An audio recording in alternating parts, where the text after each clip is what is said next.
ang nanay ni Sir GL. Yan, sa mga oras na yan. Kaya, natatawa ako dito. Asus! Mga bana! Yan,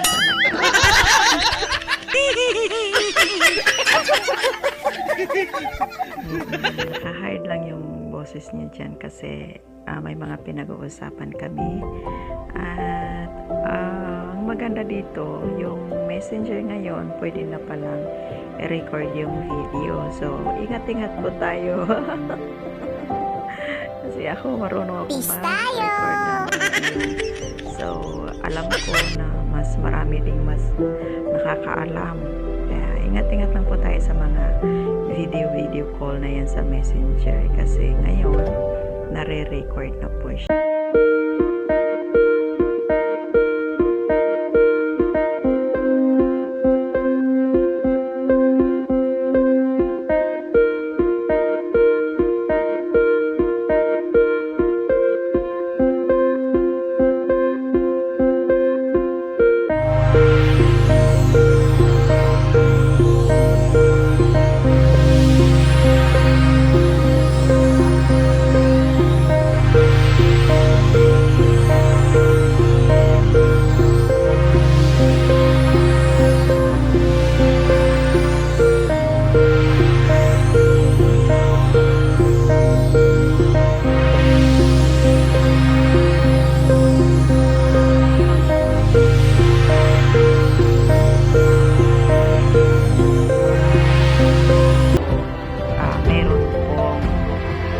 Paraan na i-record ang video call sa messenger, sa imo, at saka sa WhatsApp.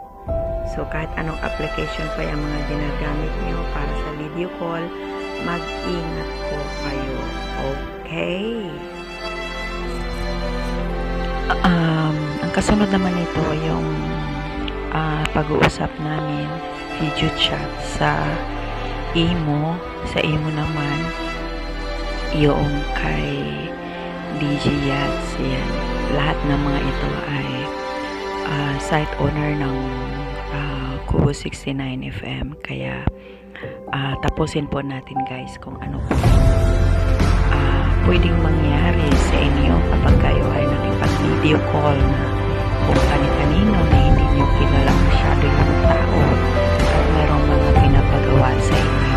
Kasi pwede nang i-record ngayon ang video call ng messenger at saka email at WhatsApp.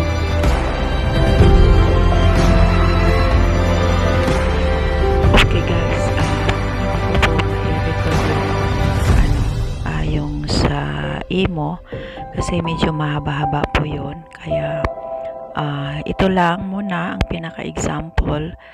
Next na lang siguro yung sa emo, i-different ko na lang kung saan